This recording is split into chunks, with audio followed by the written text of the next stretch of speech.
Halo,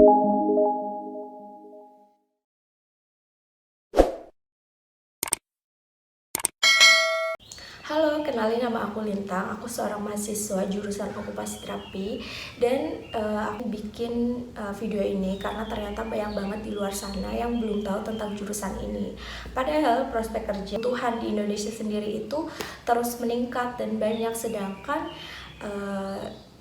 lulusan-lulusan dari okupasi terapi ini tuh masih jarang banget di Indonesia. Jadi tujuan dari video ini adalah supaya yang tadinya nggak tahu tentang okupasi terapi itu jadi tahu, dan yang udah tahu jadi lebih paham tentang okupasi terapi itu sendiri. Oke, kemarin aku udah bikin template pertanyaan di Instagram stories aku dan udah banyak banget juga yang tanya. Dan aku langsung aja pengen bahas satu persatu penjelasan aku tentang jurusanku sendiri. Oke, langsung aja kita ke pertanyaan yang pertama.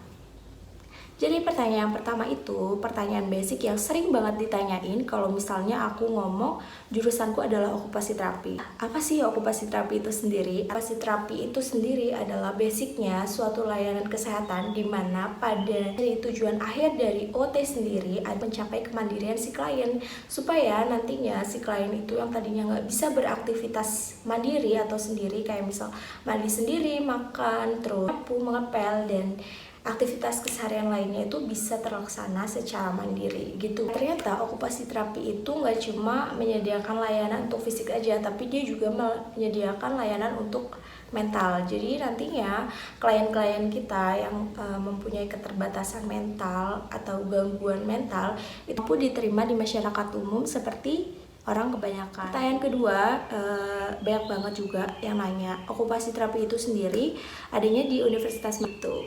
Jadi okupasi terapi sendiri atau OT ya kita sebut supaya nggak panjang gitu ngomongnya.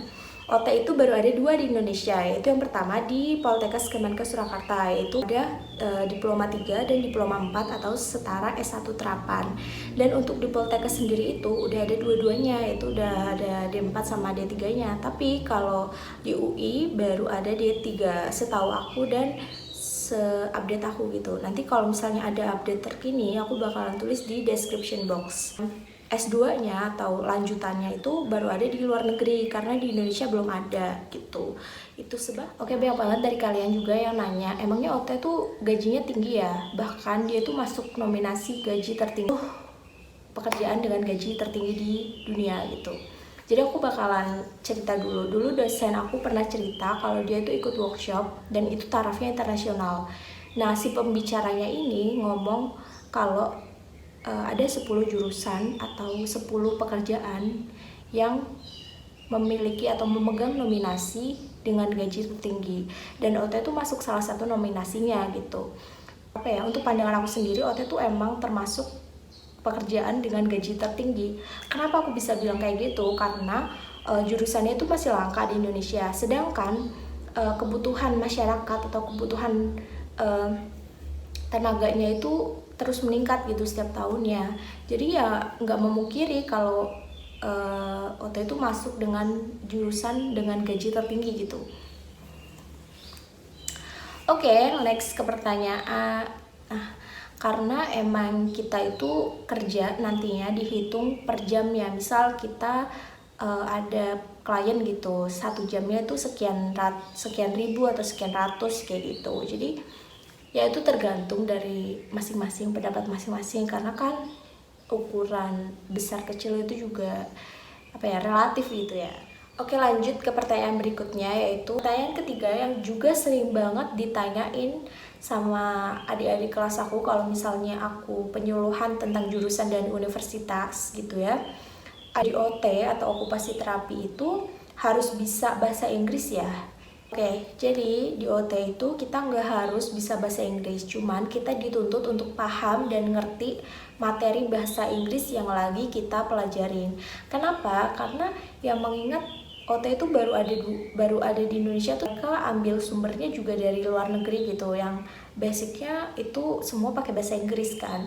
Sini tuh nggak dipaksa untuk harus bisa gitu, tapi pelan-pelan kita harus paham, kita tahu apa yang kita baca, terus dosen ngejelasin kita tahu gitu, itu udah cukup gitu. Jadi buat kalian yang misalnya masih ragu buat masuk OT atau kalian masih minder karena bahasa Inggris kalian kurang, aku pun juga di sini kayak ngerasain kegelisahan yang sama sih waktu awal MOS, karena kakak tingkat itu pada bilang kalau misal nanti tuh 50% materi kalian tuh pakai bahasa Inggris gitu, karena dosen kita itu jarang banget yang mau nerjemahin materi ke bahasa Indonesia, karena mungkin juga bisa jadi latihan gitu kan. Oke, next ke pertanyaan terakhir.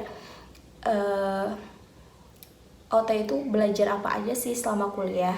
Jadi di OT itu kita belajar otot, terus juga sama mental gitu. Jadi pokoknya kita belajar di situ tentang kesehatan kejiwaan, tentang anatomi tubuh manusia dari atas sampai bawah, otot-ototnya kita harus hafal, otot-ototnya letaknya di mana. Kalau misalnya otot ini bereaksi nanti menghasilkan gerakan apa, kayak gitu. Karena nanti yang kita terapi itu juga berkaitan dengan materi-materi tersebut gitu. Misal nih aku dulu waktu semester 1 aku praktek ngehafalin otot dari atas sampai bawah. Kayak misal di sini tuh ada otot apa aja, di sini ada otot apa aja, terus di tangan itu ada otot apa aja, di jari pun kita tahu ototnya tuh apa gitu. Nah, pertanyaan berikutnya aku bakalan bahas soal kehidupan aku di Solo atau kehidupan aku sebagai mahasiswa, karena banyak banget dari kalian yang nanyain ini. Yang pertama itu adalah tips biar kita itu hemat. Aku itu dijatah sekian sama orang tua aku. Aku itu nggak pakai semuanya, jadi aku bagi-bagi gitu. Misal ini untuk kebutuhan fotokopi, ini kebutuhan untuk perlengkapan kuliah, ini kebutuhan untuk makan, ini kebutuhan untuk beli-beli barang, terus ini kebutuhan untuk belanja bulanan gitu. Itu aku itu ngejatahin diri aku satu minggu itu cuma 50.000. Itu udah makan sehari-hari itu 3 kali sehari. Mungkin dari kalian yang kayak terheran-heran gitu, 50.000 satu minggu emang cukup, dan nyatanya emang cukup di aku gitu. Jadi aku itu punya teman kos, dan kita itu selalu belanja satu minggu sekali gitu, belanja kebutuhan makan, misal kayak beras, sayur-sayuran, buah-buahan, telur, ayam, kayak gitu. Itu kita lakuin setiap hari Minggu. Kita ke pasar, kita cuma bawa uang 50.000. Pokoknya paling maksimal tuh 100.000, dan itu udah dapat banyak banget.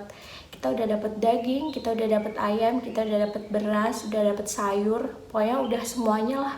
Kita tinggal pintar-pintarnya aja masak. 50.000 itu biasanya aku dapat ayam. Itu kalau 50.000 aku beli ayam ya. Kalau misalnya nggak pakai ayam, kayaknya cuma 30.000 deh, itu udah dapat macem-macem gitu. Kedengarannya tuh murah banget gitu ya di Solo, karena teman-teman aku tuh juga banyak banget yang heran gitu sama seminggu aku cuma 50.000, karena di sana mungkin bagi mereka 50.000 itu cuma 2 kali makan, tapi kalau di aku tuh satu minggu itu bisa. Sebenarnya tinggal pintar-pintarnya dari kalian mau makannya apa, kalian mau masak atau beli gitu. Mungkin kalau beli 50.000 itu ya cuma dapat 5 kali makan kalau di Solo, karena 1 kali makan tuh 10.000 kalau aku ya, itu makan di luar gitu. Tapi karena aku itu orangnya nggak suka makan makanan di luar, kurang suka makanan di luar, karena di Solo itu kan makanannya manis, sedangkan aku sukanya asin gitu, jadi kurang cocok aja gitu, mendingan aku masak gitu.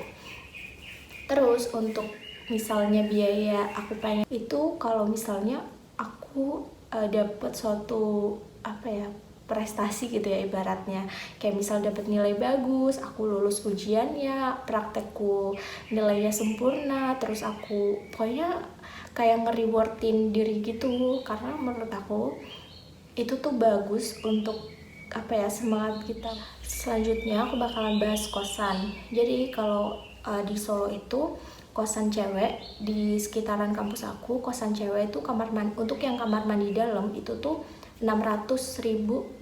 Itu rata-rata, itu udah paling mahal 600.000. Itu udah dapat kamar mandi dalam, udah dapat kulkas bersama, udah dapat dapur gitu. Jadi 600.000 itu udah fasilitas paling lengkap. Itu untuk di Solo, untuk di kampus aku gitu. Karena banyak banget teman-teman aku di luar Solo itu 800 itu baru dapat kamar mandi luar, itu banyak banget sih. Dan 1 juta baru sama kayak kamar aku gitu. Kalau misalnya saran aku, kalau kalian nyari kosan itu kalian cari yang ada fasilitas dapurnya, ada kulkasnya, dan juga kalau bisa nih untuk cewek itu kamar mandi dalam, karena ya untuk menjaga privasi kita juga. Terus juga kita lebih enak kan kalau misal punya kamar mandi dalam, punya kamar mandi sendiri gitu. Terus untuk kulkas sendiri itu kayak misal kita mau lebih hemat, itu bisa punya kulkas tuh lebih membantu gitu, karena kita bisa simpan makanan kita kayak sayur-sayuran, buah-buahan gitu, supaya nggak cepet busuk gitu kan. Terus untuk dapur itu penting banget, karena juga kita pasti sering banget lapar tengah malam gitu kan, atau kita tiba-tiba lapar tapi males buat beli keluar, itu kita bisa masak sendiri gitu, nggak usah grab food, nggak usah gojek setiap hari gitu, enggak. Jadi itu juga tips untuk menghemat gitu. Oke, sekian aja video aku. Semoga videonya bermanfaat. Kalau misalnya videonya menurut kalian bermanfaat untuk banyak orang, kalian bisa share video ini ke teman-teman kalian. Dan kalau kalian suka dengan video ini, kalian bisa pencet tombol like dan jangan lupa subscribe.